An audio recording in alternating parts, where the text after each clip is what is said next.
En la historia de la humanidad siempre han existido figuras que representan un quiebre. Personajes que, con sus actos, obligan a la sociedad a repensar sus reglas, a reforzar sus defensas y a mirar con temor un nuevo horizonte. Durante siglos, esos nombres estuvieron ligados a guerras, a conquistas, a ladrones de bancos o a mafias internacionales. Pero en el siglo XXI, el escenario cambió. Las batallas ya no solo se libran en campos físicos, sino en territorios invisibles, el ciberespacio. Y entre los pioneros de este nuevo tipo de delincuencia, uno destaca como símbolo de lo que significa atacar la confianza misma en el sistema financiero digital: Albert González. Su nombre resuena como el artífice del mayor robo de datos de tarjetas de crédito y débito en la historia hasta ese momento: 170 millones de registros robados, una cifra que más que un número representó un antes y un después para empresas, consumidores y autoridades de todo el mundo. Albert González nació en Miami, Florida, en 1981 en el seno de una familia de inmigrantes cubanos. Como muchos hijos de migrantes, creció en un entorno que combinaba disciplina, trabajo duro y la expectativa de un futuro mejor. Sin embargo, desde pequeño, Albert mostró una característica que lo diferenció: una curiosidad insaciable por la tecnología. Mientras sus compañeros de escuela pasaban el tiempo jugando deportes o saliendo con amigos, Albert prefería quedarse frente a una computadora. A los 12 años ya desmontaba equipos viejos para entender cómo funcionaban. A los 14 navegaba en foros y comunidades digitales que le abrían las puertas a un mundo paralelo. Y a los 16 había descubierto algo aún más poderoso: que con un par de líneas de código era capaz de romper barreras que los demás creían infranqueables. No era un niño común, era brillante, autodidacta y obsesivo. Su fascinación por los sistemas no se limitaba a usarlos, sino a descubrir cómo podían ser manipulados. Lo que para otros era un juego, para él se convirtió en una misión personal: explorar los límites de lo posible en el ciberespacio. En la adolescencia, González adoptó un alias que pronto sería temido en los círculos clandestinos: Subnazi. Bajo ese nombre, comenzó a moverse en foros underground, especialmente en Shadow Crew, una comunidad que funcionaba como un mercado negro digital. Allí se traficaban tarjetas robadas, identidades falsas, malware y técnicas de hacking. En ese ecosistema, González destacó rápidamente. Su dominio de las vulnerabilidades informáticas era superior al de la mayoría. Mientras otros se limitaban a revender datos, él aprendía cómo obtenerlos directamente. Encontraba puertas traseras, manipulaba códigos SQL y, lo más inquietante, sabía cómo pasar desapercibido. Su reputación creció hasta convertirse en uno de los miembros más influyentes de Shadow Crew. Lo que empezó como un pasatiempo se transformó en un negocio. González había descubierto que su habilidad no solo le daba prestigio, sino también dinero. Y mucho. El verdadero cambio llegó a mediados de la década de 2000. Junto a un grupo de colaboradores, González perfeccionó un esquema que combinaría dos técnicas devastadoras. 1. Inyección SQL, con la cual podían penetrar en bases de datos de grandes empresas y extraer información sensible. 2. Sniffers, programas diseñados para capturar en tiempo real los datos que circulaban en las redes internas, especialmente los números de tarjetas de crédito utilizados en los puntos de venta. El método era tan simple como efectivo. Entraban a las redes de grandes compañías minoristas, instalaban sniffers ocultos y esperaban. Cada vez que un cliente pasaba su tarjeta para pagar, la información era copiada y enviada al grupo de González. Los blancos no eran pequeños comercios, sino gigantes del retail: TJX Companies, Office Max, BJ's Wholesale Club, Dave & Buster's y más tarde uno de los mayores procesadores de pagos en el país, Heartland Payment Systems. El botín era gigantesco. Entre 2005 y 2007, el grupo acumuló más de 170 millones de números de tarjetas, una cifra que superaba cualquier antecedente conocido. El impacto fue inmediato. Los bancos comenzaron a recibir denuncias masivas de cargos no autorizados.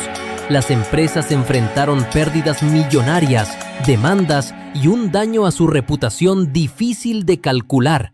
Los consumidores, por su parte, vivieron una pesadilla. Cuentas vaciadas, créditos comprometidos, identidades robadas. Por primera vez, el público general comprendió que un hacker, trabajando desde la intimidad de su habitación, podía causar un daño mayor que una banda armada asaltando un banco. El crimen ya no requería violencia física, solo conocimiento, paciencia y una conexión a Internet.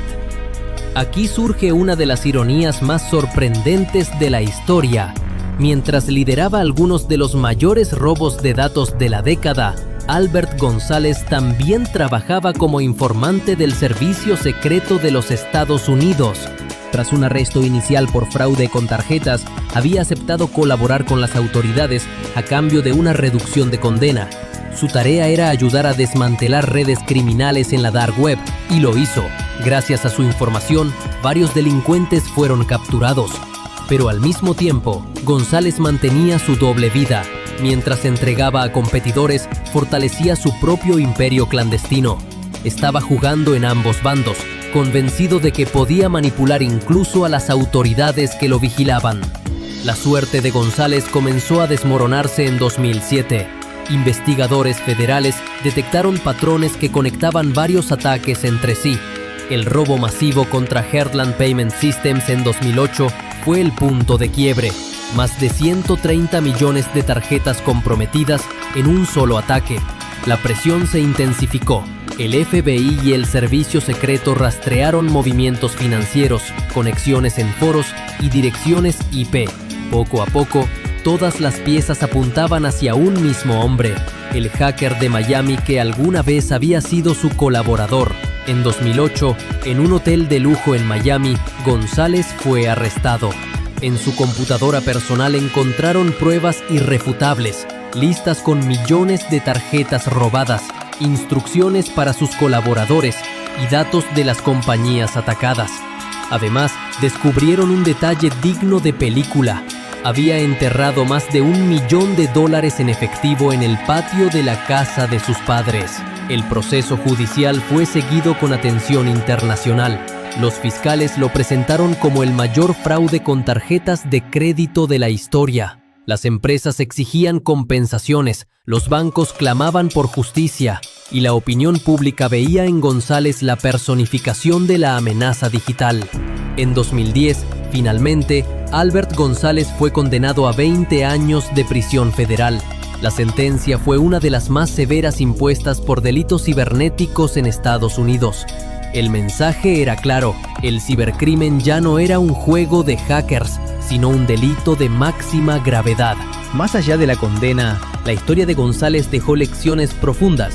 Forzó a bancos, minoristas y procesadores de pagos a invertir miles de millones en reforzar su seguridad. Cambió para siempre la manera en que las empresas manejaban la información de los clientes y reveló algo inquietante: que los mayores criminales del futuro no necesitarían armas, solo teclados y algoritmos. Expertos en seguridad como Stuart McClure lo definieron así: Albert González no solo robó tarjetas, robó la confianza en el sistema financiero digital. Hoy su caso se estudia en universidades, cursos de ciberseguridad y manuales de protección informática. Es un recordatorio de que cada vulnerabilidad, por pequeña que parezca, puede convertirse en el punto de entrada para un ataque devastador. La historia de Albert González no es solo la de un hacker brillante convertido en criminal. Es también la historia de un sistema que no estaba preparado, de corporaciones que subestimaron el riesgo y de una sociedad que descubrió, quizá demasiado tarde, que la era digital traía consigo amenazas invisibles pero poderosas. En un mundo donde cada transacción, cada identidad y cada secreto pasa por la red, la seguridad no es un lujo, es una necesidad vital. Albert González, el hacker que desafió a todo un sistema, sigue siendo la prueba de ello. La historia de Albert González nos recuerda que el verdadero poder no siempre se encuentra en armas o ejércitos, sino en el conocimiento y en cómo se usa. El mayor robo de datos de la historia no fue obra de una organización militar, sino de un joven frente a un teclado, capaz de poner en jaque a bancos, empresas y gobiernos enteros. Su caso marcó un antes y un después en la seguridad digital y aún hoy sigue siendo estudiado como una advertencia sobre los riesgos de vivir en un mundo totalmente conectado. Y ahora queremos escuchar tu opinión. ¿Crees que hackers como Albert González son simples criminales o visionarios que exponen las debilidades del sistema? Así termina la historia de Albert González, un hombre que pasó de ser un genio de la informática a convertirse en uno de los criminales cibernéticos más temidos de la historia. Su caso nos recuerda que en el mundo digital, la línea entre la brillantez y el dedito puede ser muy delgada.